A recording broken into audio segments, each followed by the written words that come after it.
ನಮಸ್ಕಾರ ವೀಕ್ಷಕರೇ, welcome to ಮನೆ ಮಗಳು ವ್ಲಾಗ್ಸ್. ಇವತ್ತು ಒಂದು ಸಿಂಪಲ್ ಆಗಿರುವಂತಹ ಮಸಾಲೆ ಪೂರಿ ರೆಸಿಪಿನ ಮಾಡ್ತಾ ಇದ್ದೀನಿ. ತುಂಬ ಜನ ಮಸಾಲೆ ಪೂರಿನ ಮಿಸ್ ಮಾಡ್ಕೊಂಡಿರ್ತೀರಿ, ಹೊರಗಡೆ ತಿಂದಂಗೆ ಟೇಸ್ಟ್ ಬರಲ್ಲ ಅಂತ ಅಂತಿರ್ತೀರಿ.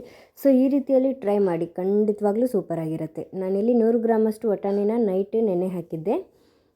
ಇವಾಗ ಅದ್ರ ಜೊತೆ ಒಂದು 4 ಆಲೂಗಡ್ಡೆ ಸಿಪ್ಪೆ ತೆಗೆದು ಹಾಕ್ಕೊಂಡಿದ್ದೀನಿ. ಸೊ ಇದು ಒಂದು 3ರಿಂದ 4 ವಿಷಲ್ ತೊಗೊಳ್ಳೋಣ. ಅಷ್ಟರಲ್ಲಿ ಮಸಾಲೆಗೆ ಬೇಕಾಗಿರುವಂಥ ಐಟಮ್ಸನ್ನ ಹುರಿದು ರೆಡಿ ಮಾಡ್ಕೊಳ್ಳೋಣ. ಒಂದು ಬಾಣಲಿಗೆ ಒಂದು 2ರಿಂದ 3 ಟೇಬಲ್ ಸ್ಪೂನ್ ಎಣ್ಣೆ ಹಾಕಿ 2 ಮೀಡಿಯಮ್ ಈರುಳ್ಳಿನ ಕಟ್ ಮಾಡಿ ಹಾಕೋತಾ ಇದ್ದೀನಿ. ಈರುಳ್ಳಿನ ಚೆನ್ನಾಗಿ ಬಾಡಿಸ್ಕೊಂಡಿದ್ದಾದಮೇಲೆ ಒಂದು ಅರ್ಧ ಇಂಚಷ್ಟು ಚಕ್ಕೆ ಹಾಗೆ ಶುಂಠಿನ ಹಾಕ್ತಾ ಇದ್ದೀನಿ. ಇದ್ರ ಜೊತೆ ಒಂದು 4 ಲವಂಗ, ಒಂದು ಎಸಳು ಬೆಳ್ಳುಳ್ಳಿ ಹಾಗೆ 1 ಟೇಬಲ್ ಸ್ಪೂನಷ್ಟು ಜೀರಿಗೆನೂ ಕೂಡ ಆ್ಯಡ್ ಮಾಡ್ಕೊತಾ ಇದ್ದೀನಿ. ಒಂದು 4ರಿಂದ 5 ಹಸಿಮೆಣ್ಸಿಕಾಯಿ ತೊಗೋತಾ ಇದ್ದೀನಿ. ಈ ರೀತಿ ಮುರಿದು ಹಾಕ್ಕೊಳ್ಳಿ, ಅಂದರೆ ಎಣ್ಣೆಲಿ ಸಿಡಿಯಲ್ಲ. ನಂದಿದು ಖಾರ ತುಂಬ ಜಾಸ್ತಿ ಇರೋದ್ರಿಂದ ನಾನು ಕಡಿಮೆ ಹಾಕ್ಕೊಂಡಿದ್ದೀನಿ. ನೀವು ಖಾರ ಜಾಸ್ತಿ ತಿಂತೀರಿ ಅಂದರೆ ಜಾಸ್ತಿ ಹಾಕ್ಕೊಳ್ಳಿ, ಅಥವಾ ಕಡಿಮೆ ತಿಂತೀನಿ ಅಂದರೆ ಕಡಿಮೆ ಕೂಡ ಹಾಕ್ಕೋಬಹುದು. ಇದನ್ನ ಚೆನ್ನಾಗಿ ಮಿಕ್ಸ್ ಮಾಡಿಕೊಂಡು ಈರುಳ್ಳಿ ಕಲರ್ ಚೇಂಜ್ ಆಗ್ತಾಯಿದೆ ಅಂದವಾಗ ಒಂದು ದೊಡ್ಡ ಟೊಮೆಟೊನ ಈ ರೀತಿ ಕಟ್ ಮಾಡಿ ಹಾಕ್ಕೊಂಡು ಟೊಮೆಟೊ ಮೆತ್ತಗಾಗೋವರೆಗೂ ಕೂಡ ಬೇಯಿಸ್ಕೋಬೇಕಾಗತ್ತೆ. ಒಂದು ಸಾರಿ ಟೊಮೆಟೊ ಕೂಡ ಮೆತ್ತಗಾಗಿ ಚೆನ್ನಾಗಿ ಬೆಂದಿದೆ ಅಂದರೆ ಗ್ಯಾಸ್ನ ಆಫ್ ಮಾಡಿ ಅದನ್ನ ಸ್ವಲ್ಪ ಆರ್ಲಿಕ್ಕೆ ಬಿಡಿ. ಅಷ್ಟರಲ್ಲಿ ನಮ್ಮ ಆಲೂಗಡ್ಡೆ ಹಾಗೂ ವಟಾಣಿ ಕೂಡ ಕುದ್ದಿರುತ್ತೆ. ಇವಾಗ ಇದು ಕಂಪ್ಲೀಟಾಗಿ ತಣ್ಣಗಾಗಿದೆ. ಇದನ್ನ ಒಂದು ಜಾರಿಗೆ ಟ್ರಾನ್ಸ್ಫರ್ ಮಾಡಿಕೊಂಡು ಇದಕ್ಕೆ ಒಂದು ಸ್ವಲ್ಪ ಪುದೀನ ಎಲೆಗಳು ಹಾಗೆ ಕೊತ್ತಂಬರಿ ಸೊಪ್ಪು, ಒಂದು 2 ಟೇಬಲ್ ಸ್ಪೂನಷ್ಟು ನಾವು ಬೇಯಿಸ್ಕೊಂಡಿರುವಂತಹ ವಟಾಣಿನ ಸೇರಿಸ್ಕೊಳ್ಳಿ. ಪುದೀನ ಸ್ವಲ್ಪ ಇರೋದ್ರಿಂದ ನಾನು ಸ್ವಲ್ಪ ಹಾಕಿದ್ದೀನಿ, ನಿಮಗೆ ಸಿಕ್ಕರೆ ಇನ್ನೊಂದು ಸ್ವಲ್ಪ ಹಾಕಿ. ಅದನ್ನು ಗ್ರೈಂಡ್ ಮಾಡ್ಕೊಳ್ಳೋ ಅಷ್ಟರಲ್ಲಿ ಇದನ್ನು ಕೂಡ ಸ್ಮ್ಯಾಶ್ ಮಾಡ್ಕೊಳ್ಳೋಣ. ವಟಾಣಿನ ಕಂಪ್ಲೀಟಾಗಿ ಸ್ಮ್ಯಾಶ್ ಮಾಡಬೇಡಿ, ಅದು ಹಾಗೆ ಬಾಯಿಗೆ ಸಿಕ್ಕರೆ ಫ್ಲೇವರ್ ಒಂಥರ ಚೆನ್ನಾಗಿರುತ್ತೆ. ಇವಾಗ ಮಸಾಲ ರೆಡಿ ಆದ ತಕ್ಷಣ ಅದೇ ಬಾಣಲಿಗೆ ಒಂದು 4 ಟೇಬಲ್ ಸ್ಪೂನಷ್ಟು ಎಣ್ಣೆ ಹಾಕಿ ಒಂದು ಅರ್ಧ ಟೇಬಲ್ ಸ್ಪೂನಷ್ಟು ಅರಿಶಿನ, ಅರ್ಧ ಟೇಬಲ್ ಸ್ಪೂನಷ್ಟು ಗರಂ ಮಸಾಲ ಹಾಗೆ ಒಂದು ಅರ್ಧ ಟೇಬಲ್ ಸ್ಪೂನಷ್ಟು ಧನಿಯಾ ಪುಡಿನ ಹಾಕಿ ಎಣ್ಣೆಯಲ್ಲಿ ಚೆನ್ನಾಗಿ ಮಿಕ್ಸ್ ಮಾಡ್ಕೊಳ್ಳಿ. ಒಂದು 10ರಿಂದ 20 ಸೆಕೆಂಡ್ವರೆಗೂ ಮಾತ್ರ ಮಿಕ್ಸ್ ಮಾಡ್ಕೊಳ್ಳಿ, ಇಲ್ಲಾಂದರೆ ಹೊತ್ತಿ ಬಿಡತ್ತೆ. ಒಂದು ಸರ್ತಿ ಇದು ಫ್ಲೇವರ್ ಬಿಟ್ಕೊಳ್ತಾ ಇದೆ ಅಂದಾಗ ನಾವು ಬಿಟ್ಕೊಂಡಿರುವಂಥ ಮಿಶ್ರಣನ ಇದಕ್ಕೆ ಹಾಕ್ಕೋಬೇಕಾಗತ್ತೆ.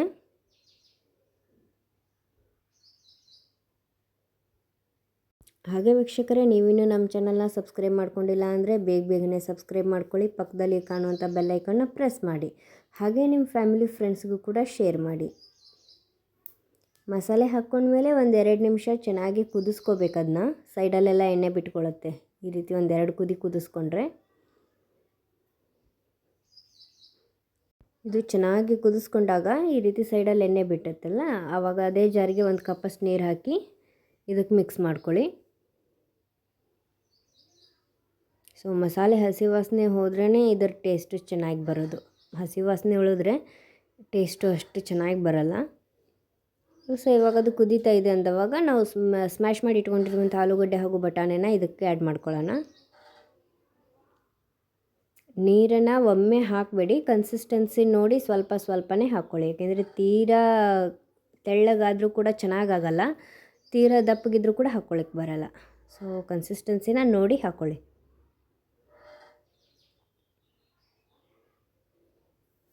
ಸೊ ಇಷ್ಟಾದರೆ ಪರ್ಫೆಕ್ಟಾಗಿ ಕನ್ಸಿಸ್ಟೆನ್ಸಿ ಆಗಿರುತ್ತೆ.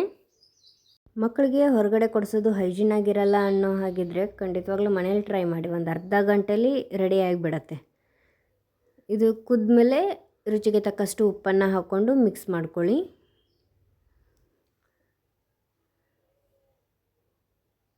ಆಮೇಲೆ ಒಂದು ಕುದಿನ ಕುದಿಸಿದ್ರೆ ನಮ್ಮ ಮಸಾಲೆ ರೆಡಿ ಆಗುತ್ತೆ. ಖಂಡಿತವಾಗ್ಲೂ ವೀಕ್ಷಕರೇ, ನೀವು ಕೂಡ ಈ ರೆಸಿಪಿನ ಟ್ರೈ ಮಾಡಿ ಹೇಗೆ ಬಂತು ಅಂತ ನಮಗೂ ಕಮೆಂಟ್ ಮುಖಾಂತರ ತಿಳಿಸಿ.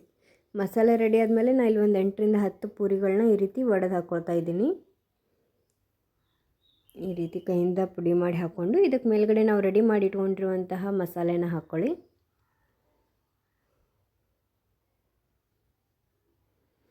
ಇದಕ್ಕೆ ಮೇಲ್ಗಡೆ ಸಣ್ಣಗೆ ಹೆಚ್ಚಿರೋ ಈರುಳ್ಳಿ, ಟೊಮೆಟೊ, ಕೊತ್ತಂಬರಿ ಸೊಪ್ಪು ಹಾಗೆ ಸಣ್ಣ ಸೇವಣ್ಣ ಹಾಕಿ ಸರ್ವ್ ಮಾಡಿದರೆ ಮಸಾಲೆ ಪೂರಿ ರೆಡಿ ಆಗತ್ತೆ.